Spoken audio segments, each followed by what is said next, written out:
Hello mga kabibi ko! Magluluto na ang Inday. Wow, may pa-apron pa. Sana all. O, diba? May dancing step pa. Magluluto tayo ngayon ng fried rice. Ganyan lang yan, pero... So, yun. Meron tayong konting-konting rice. Then, meron tayong mais na nasa lata. Then, meron tayong konting-konting ni-slice na baboy, tapos 2 itlog, then meron tayong bawang at saka paminta. Yan lang yung mga rekado natin. Then, re-ready muna natin. O, may pa-dance pa si Inday. So, yun, sasalain muna natin yung mais. Then, after nyan, yung bawang, mamagikin natin. Charan! Okay!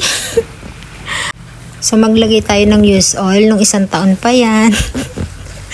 Tapos, ilagay na natin yung itlog pagka nakainit na yung yung ating kawali. Then, halu-haluin lang natin yan. Then, yan. Hinalu-halo lang natin. Then, pag after nyan, hahanguin natin yan. Bubukod natin. Step aside. Oh, may pa-English. Ganon. May pa-step aside pa nalalaman. So, maglagay ulit tayo ng mantika. Nilagyan natin ng bawang. So, ang bilis ang pangyayari, no? Grabe. Ayan, malapit na masunog ang bawang mo. Hoy! Bilisan mo na! Tagal mo maggisa.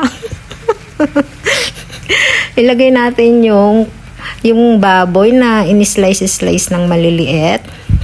And then, after nyan, hindi siya giniling nga. Yung slice lang talaga siya ng malilinggot. Yung panggisa lang siya. Tapos naglagay pala tayo dyan ng tanglad. Kasi wala tayong dahon ng sibuyas. Then nilagay natin yung mais. Yan. Mas madami pa yung mais. Kaysa sa kanin. My God. Okay. Dagdagan natin ng paminta. Hinggan natin ng konting-konting papalasa lang. Yan. Then after nyan, ilagay natin yung napakakapirot na kanin. Sabi nila kasi healthy food daw yan. So, yun nga, konti lang din pati nilagay kong mantika dyan para naman hindi tayo mantikaan ng ating kaluluwa, di ba? Ganun dapat. Then yan, hinalo-halo ko lang siya para naman prito-prito ng unti.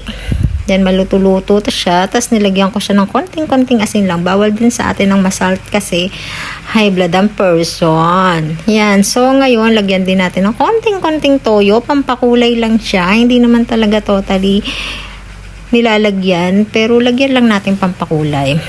So, yan. Minix ko na.